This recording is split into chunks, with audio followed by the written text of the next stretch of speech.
Hello guys, welcome back to my YouTube channel.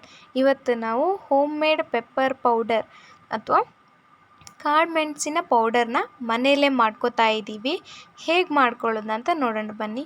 ಮೊದಲಿಗೊಂದು ಪ್ಯಾನ್ನ ತಗೊಂಡು ಅದನ್ನು heat ಮಾಡ್ಕೋಬೇಕು. ಅದಕ್ಕೆ ನಮ್ಮ ಹತ್ರ ಇರುವಂತಹ ಕಾಳು ಮೆಣಸು ಏನಿದೆ ಅದನ್ನು ಹಾಕ್ಕೊಂಡು ಚೆನ್ನಾಗಿ ರೋಸ್ಟ್ ಮಾಡಬೇಕು. ರೋಸ್ಟ್ ಮಾಡೋದ್ರಿಂದ ಅದು ಕ್ರಿಸ್ಪಿ ಆಗಿರುತ್ತೆ. ಸೊ ಅದಕ್ಕೆ ಚೆನ್ನಾಗಿ ರೋಸ್ಟ್ ಮಾಡ್ಕೊಳ್ಳಿ. ಒಂದು 10 ಮಿನಿಟ್ಸ್ ರೋಸ್ಟ್ ಮಾಡ್ಕೊಳ್ಳಿ. ರೋಸ್ಟ್ ಮಾಡಿ ಆದಮೇಲೆ ಇದನ್ನು ತಗೊಂಡು ಒಂದು ಮಿಕ್ಸಿ ಜಾರ್ಗೆ ಹಾಕ್ಕೊಳ್ಳಿ.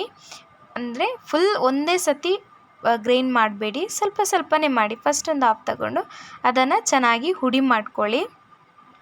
ಈ ಥರ ಹುಡಿ ಮಾಡಿ ಇಟ್ಕೊಳ್ಳೋದ್ರಿಂದ ಯಾವುದೇ ಐಟಮ್ ಇರ್ಬೋದು, ಏನೇ ಮಾಡಿದರೂ ಮನೇಲಿ ಸಲಾಡ್ ಆಗಿರ್ಬೋದು ಅಥವಾ ಏನೇ ಒಂದು ಮಸಾಲ ಐಟಮ್ ಮಾಡಬೇಕಂದ್ರೂ ಈ ಪೆಪ್ಪರ್ ಪೌಡ್ರನ್ನ ಹಾಕೋಬೋದು. ಇನ್ಸ್ಟೆಂಟಾಗಿ ರೆಡಿಯಾಗಿರುತ್ತೆ. ಇದನ್ನು ಯಾವುದಾರೊಂದು ಗ್ಲಾಸ್ ಜಾರಲ್ಲಿ ಅಥವಾ ಕಂಟೈನರಲ್ಲಿ ಸ್ಟೋರ್ ಮಾಡಿ ಇಟ್ಕೊಂಡಿರಿ. ಗ್ಲಾಸ್ ಕಂಟೈನಲ್ಲಿ ಸ್ಟೋರ್ ಮಾಡೋದ್ರಿಂದ ಬೇಗ ಕೆಡಲ್ಲ ಅಂತ. ಇಷ್ಟ ಆದರೆ ಲೈಕ್ ಮಾಡಿ. Thank you all.